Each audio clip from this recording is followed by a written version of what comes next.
धृतराष्ट्र उवाच धर्मक्षेत्रे कुरुक्षेत्रे समवेतायुयुत्सवः मामकाः पांडवाश्चैव किं कुर्वत् संजय। धृतराष्ट्र बोले, हे संजय, धर्मभूमि कुरुक्षेत्र में एकत्रित युद्ध की इच्छा वाले मेरे और पांडु के पुत्रों ने क्या किया। संजय उवाच दृष्ट्वा तु पांडवानीकं व्यूढ़ं दुर्योधनस्तदा आचार्यमुपसंगम्य राजा वचन अब्रवीत। संजय बोले, उस समय राजा दुर्योधन ने व्यूह रचना युक्त पांडवों की सेना को देखकर और द्रोणाचार्य के पास जाकर यह वचन कहा, पश्यैतां पांडुपुत्राणा माचार्य महतीं चमूं व्यूढ़ान् द्रुपदपुत्रेण तव शिष्येण धीमता।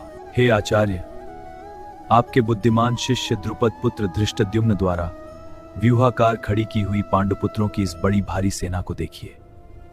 अत्र शूरा महेश्वासा भीमार्जुन समायुधि युयुधानो विराटश्च द्रुपदश्च महारथा दृष्टकेतुश्च चेकितानः काशीराजश्च वीर्यवान् पुरुजित कुन्तिभोजश्च शैब्यश्च नरपुंगवः युधामन्युश्च विक्रान्तोत्तमौजाश्च वीर्यवान् सौभद्रद्रौपदेयाश्च सर्व एव महारथा। इस सेना में बड़े बड़े धनुषों वाले तथा युद्ध में भीम और अर्जुन के समान शूरवीर, सात्विकी और विराट तथा महारथी राजा द्रुपद, दृष्टकेतु और चेकितान तथा बलवान काशीराज, पुरुजित, कुंतीभोज और मनुष्यों में श्रेष्ठ शैब्य, पराक्रमी युद्धामन्यु तथा बलवान उत्तमौजा, सुभद्रा पुत्र अभिमन्यु एवं द्रौपदी के पांचों पुत्र, ये सभी महारथी हैं। अस्माकं तु विशिष्टा ये तान् निबोध द्विजोत्तम नायका मम सैन्यस्य संज्ञार्थम तान् ब्रवीमिते। हे ब्राह्मण श्रेष्ठ, अपने पक्ष में भी जो प्रधान हैं उनको आप समझ लीजिए।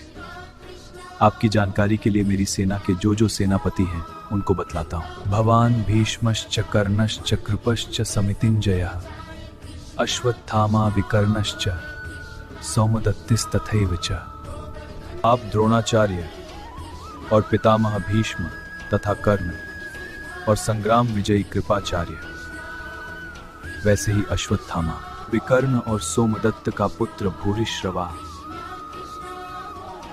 अन्ये च बहव शूरा मदर्थे त्यक्त जीविता नाना शस्त्र प्रहरणा सर्वे युद्ध विशारदा। और भी मेरे लिए जीवन की आशा त्याग देने वाले बहुत से शूरवीर, अनेक प्रकार के शस्त्रास्त्रों से सुसज्जित और सब के सब युद्ध में चतुर हैं। अपर्याप्तम तदस्माकं बलम भीष्माभिरक्षितम पर्याप्तम त्विदमेतेषां बलम भीमाभिरक्षितम। भीष्म पितामह द्वारा रक्षित हमारी वह सेना सब प्रकार से अजय है और भीम द्वारा रक्षित इन लोगों की यह सेना जीतने में सुगम है।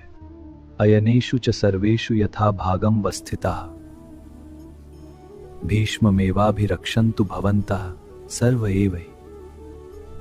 इसलिए सब मोर्चों पर अपनी अपनी जगह स्थित रहते हुए आप लोग सभी भीष्म पितामह की ही सब ओर से रक्षा करें। तस्य संजनयन हर्षम कुरु वृद्धा पितामह सिंहनादम विनद्योच्चै शंख दद्मो प्रतापवान। कौरवों में वृद्ध बड़े प्रतापी पितामह भीष्म ने उस दुर्योधन के हृदय में हर्ष उत्पन्न करते हुए उच्च स्वर से सिंह की दहाड़ के समान गरज कर शंख बजाया। ततः शंखाश्च भैर्यश्च पणवानक गोमुखाः सहसैवाभ्यहन्यन्त शब्दस्तु मूलोऽभवत्। इसके पश्चात शंख और नगाड़े तथा ढोल, मृदंग और नरसिंघे आदि बाजे एक साथ ही बज उठे। उनका वह शब्द बड़ा भयंकर हुआ। ततः श्वेतैर्हयैर युक्ते महति स्यन्दने स्थितौ माधवः पांडवश्चैव दिव्यौ शंखौ प्रदद्मतो।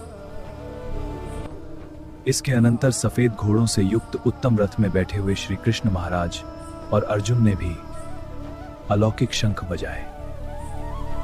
पांचजन्यम ऋषिकेशो देवदत्तम धनंजय पौंड्रन दद्मौ महाशंख भीम कर्मा वृकोदरा। श्री कृष्ण महाराज ने पांचजन्य नामक, अर्जुन ने देवदत्त नामक और भयानक कर्म वाले भीमसेन ने पौंड्र नामक महाशंख बजाया। अनंत विजयम राजा कुंती पुत्रो युधिष्ठिरः नकुल सह देवश्च सुघोष मणिपुष्पकौ। कुंती पुत्र राजा युधिष्ठिर ने अनंत विजय नामक और नकुल तथा सहदेव ने सुघोष और मणिपुष्पक नामक शंख बजाए। काश्यश्च परमेश्वास शिखंडी च महारथा दृष्टद्युम्नो विराटश्च सात्यकिश्चा पराजिता। द्रुपदो द्रौपदेयाश्च सर्वशः पृथिवीपते सौभद्रश्च महाबाहु शंखान दद्मो पृथक पृथक। श्रेष्ठ धनुष वाले काशीराज और महारथी शिखंडी एवं धृष्टद्युम्न तथा राजा विराट और अजय सात्यकी, राजा द्रुपद एवं द्रौपदी के पांचों पुत्र और बड़ी भुजा वाले सुभद्रा पुत्र अभिमन्यु, इन सभी ने, हे राजन, सब ओर से अलग अलग शंख बजाए। सघोषो धार्त राष्ट्राणाम हृदयानि व्यदारयता नभश्च पृथ्वीं चैव तुमुलो व्यनुनादयन। और उस भयानक शब्द ने आकाश और पृथ्वी को भी गुंजाते हुए धार्तराष्ट्रों के अर्थात आपके पक्ष वालों के हृदय विदीर्ण कर दिए। अथ व्यवस्थितान दृष्ट्वा धार्तराष्ट्रान कपिध्वजः प्रवृत्ते शस्त्र संपाते धनुरुद्यम्य पांडवः। ऋषिकेशं तदा वाक्यमिद्माह महीपते अर्जुन वाचा सेनयोरुभयोर्मध्ये रथम स्थापयामि अच्युता। हे राजन, इसके बाद कपिध्वज अर्जुन ने मोर्चा बांधकर डटे हुए धृतराष्ट्र संबंधियों को देखकर उस शस्त्र चलने की तैयारी के समय धनुष उठाकर ऋषिकेश श्री कृष्ण महाराज से यह वचन कहा, हे अच्युत, मेरे रथ को दोनों सेनाओं के बीच में खड़ा कीजिए। यावदेतान निरीक्षेऽहं योद्धु कामान अवस्थितान कैर्मया सह योद्धव्यमस्मिन् रणसमुद्यमेवि। यावदेतान निरीक्षेऽहं योद्धु कामान अवस्थितान कैर्मया सह योद्धव्यमस्मिन् रणसमुद्यमे। और जब तक कि मैं युद्ध क्षेत्र में डटे हुए युद्ध के अभिलाषी इन विपक्षी योद्धाओं को भली प्रकार देख न लूं कि इस युद्ध रूप व्यापार में मुझे किन किन के साथ युद्ध करना योग्य है, तब तक उसे खड़ा रखिए। योत्स्यमानान वेक्षेऽहं य एते अत्र समागताः धार्तराष्ट्रस्य दुर्बुद्धेर युद्धे प्रिय चिकीर्षवः।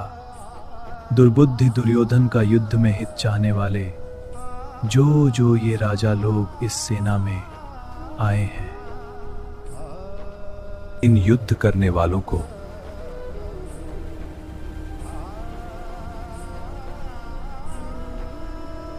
मैं देखूंगा। संजय उवाच एव मुक्तो हृषिकेशो गुडाकेशेन भारत सेनयोरुभयोर्मध्ये स्थापयित्वा रथोत्तमम्।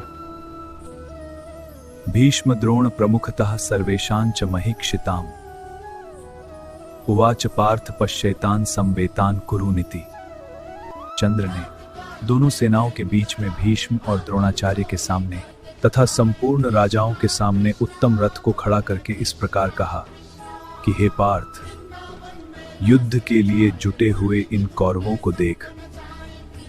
तत्रा पश्यस्थितान् पार्थ पितृनथ पितामहान् आचार्यान् मातुलान् भ्रातॄन् पुत्रान् पौत्रान् सखींस्तथा स्वशुरान् सुहृदश्चैव सेनयोरुभयोरपि। इसके बाद प्रथापुत्र अर्जुन ने उन दोनों ही सेनाओं में स्थित ताऊ चाचों को, दादों परदादों को, गुरुओं को, मामाओं को, भाइयों को, पुत्रों को, पौत्रों को तथा मित्रों को, ससुरों को और सुहृदों को भी देखा। तान् स्मीक्ष्य कौन्तेय सर्वान् बन्धून् अवस्थितान् कृपया परया विष्टो विषीदन्निदं ब्रवीत। उन उपस्थित संपूर्ण बंधुओं को देखकर वे कुंती पुत्र अर्जुन अत्यंत करुणा से युक्त होकर शोक करते हुए यह वचन बोले। अर्जुन उवाचा दृष्टे वमं स्वजनं कृष्ण युयुत्सुं समुपस्थितं सीदंति मम गात्राणि मुखं च परिशुष्यति। अर्जुन बोले, हे कृष्ण, युद्ध क्षेत्र में डटे हुए युद्ध के अभिलाषी इस स्वजन समुदाय को देखकर मेरे अंग शिथिल हुए जा रहे हैं और मुख सूखा जा रहा है तथा मेरे शरीर में कंप एवं रोमांच हो रहा है। गांडीवं स्रंसते हस्तात् वक्चैव परिदह्यते न च शक्नोम्यवस्थातुं भ्रमतीव च मे मनः। हाथ से गांडीव धनुष गिर रहा है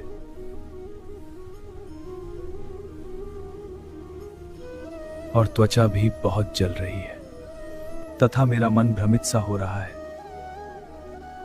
इसीलिए मैं खड़ा रहने को भी समर्थ नहीं हूं। निमित्तानि च पश्यामि विपरीतानि केशव न च श्रेयो अनुपश्यामि हत्वा स्वजनमाहवे। हे केशव, मैं लक्षणों को भी विपरीत ही देख रहा हूं तथा युद्ध में स्वजन समुदाय को मारकर कल्याण भी नहीं देखता। न कांक्षे विजयम कृष्ण न च राज्यम सुखानि च किन्नो राज्येन गोविंद किम भोगैर जीवितेन वा। हे कृष्ण, मैं न तो विजय चाहता हूं और न राज्य तथा सुखों को ही। हे गोविंद, हमें ऐसे राज्य से क्या प्रयोजन है अथवा ऐसे भोगों से और जीवन से भी क्या लाभ है। येषाम् अर्थे कांक्षितं नो राज्यं भोगा सुखानि च तैमे अवस्थिता युद्धे प्राणास्त्यक्त्वा धनानि च। हमें जिनके लिए राज्य, भोग और सुखादि अभीष्ट हैं, वे ही ये सब धन और जीवन की आशा को त्याग कर युद्ध में खड़े हैं। आचार्याः पितरः पुत्रास् तथैव च पितामहाः मातुलाः स्वशुराः पौत्राः श्यालाः संबंधिनस्तथा। गुरुजन, ताऊ चाचे, लड़के और उसी प्रकार दादे, मामे, ससुर, पौत्र, साले तथा और भी संबंधी लोग हैं। एतान् न हन्तुमिच्छामि ज्ञतो अपि मधुसूदन अपि त्रैलोक्य राज्यस्य हेतो किन्नु महि कृते। हे मधुसूदन, मुझे मारने पर भी अथवा तीनों लोकों के राज्य के लिए भी मैं इन सबको मारना नहीं चाहता। फिर पृथ्वी के लिए तो कहना ही क्या है। निहत्य धार्तराष्ट्रान्न का प्रीति स्यात् जनार्दना पापमेवाश्रयेदस्मान् हत्वैतानाततायिनः। हे जनार्दन, धृतराष्ट्र के पुत्रों को मारकर हमें क्या प्रसन्नता होगी। इन आतताइयों को मारकर तो हमें पाप ही लगेगा। तस्मान् नार्हा वयं हन्तुं धार्तराष्ट्रान् स्वबान्धवान् स्वजनम ही कथम हत्वा सुखिनः स्याम माधव। अतएव हे माधव, अपने ही बांधव धृतराष्ट्र के पुत्रों को मारने के लिए हम योग्य नहीं हैं, क्योंकि अपने ही कुटुंब को मारकर हम कैसे सुखी होंगे। यद्यप्येते न पश्यन्ति लोभोपहत चेतसः कुलक्षय कृतं दोषं मित्रद्रोहे च पातकम् कथं न ज्ञेयमस्माभिः पापादस्मान्निवर्तितुम् कुलक्षय कृतं दोषं प्रपश्यद्भिर्जनार्दन। यद्यपि लोभ से भ्रष्ट चित्त हुए ये लोग कुल के नाश से उत्पन्न दोष को और मित्रों से विरोध करने में पाप को नहीं देखते, तो भी हे जनार्दन, कुल के नाश से उत्पन्न दोष को जानने वाले हम लोगों को इस पाप से हटने के लिए क्यों नहीं विचार करना चाहिए। कुलक्षये प्रणश्यन्ति कुलधर्माः सनातनाः धर्मे नष्टे कुलम कृत्स्नम धर्मो अभिभवत्युत। कुल के नाश से सनातन कुल धर्म नष्ट हो जाते हैं तथा धर्म का नाश हो जाने पर संपूर्ण कुल में पाप भी बहुत फैल जाता है। अधर्माभिभवात् कृष्ण प्रदुष्यन्ति कुलस्त्रियः स्त्रीषु दुष्टासु वार्ष्णेय जायते वर्ण संकरः। हे कृष्ण, पाप के अधिक बढ़ जाने से कुल की स्त्रियां अत्यंत दूषित हो जाती हैं। और हे वार्ष्णेय, स्त्रियों के दूषित हो जाने पर वर्ण संकर उत्पन्न होता है। संकरो नरकायैव कुलग्नानां कुलस्य च पतन्ति पितरो येषां लुप्त पिंडोदक क्रिया। वर्ण संकर कुलघातियों को और कुल को नरक में ले जाने के लिए ही होता है। लुप्त हुई पिंड और जल की क्रिया वाले अर्थात श्राद्ध और तर्पण से वंचित इनके पितर लोग भी अधोगति को प्राप्त होते हैं।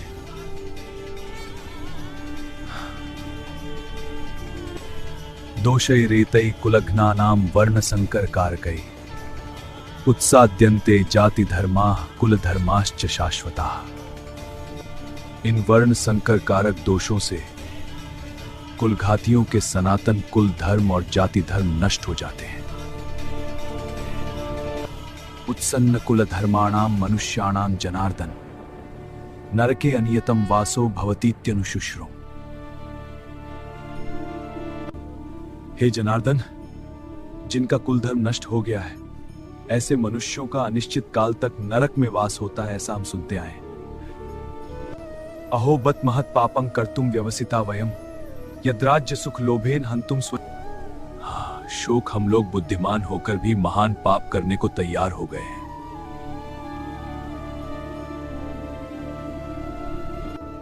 जो राज्य और सुख के लोभ से स्वजनों को मारने के लिए उद्यत हो गए हैं।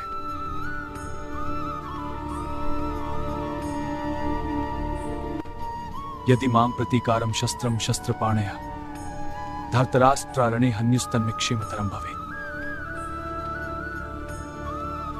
यदि मुंह शस्त्र रहित एवं सामना न करने वाले को शस्त्र हाथ में लिए हुए धृतराष्ट्र के पुत्र रण में मार डाले, तो वह मारना भी मेरे लिए अधिक कल्याणकारक होगा।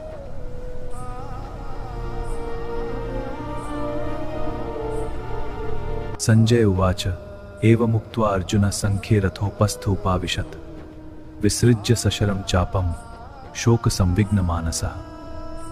संजय बोले, रणभूमि में शोक से उद्विग्न मन वाले अर्जुन इस प्रकार कहकर बाण सहित धनुष को त्याग कर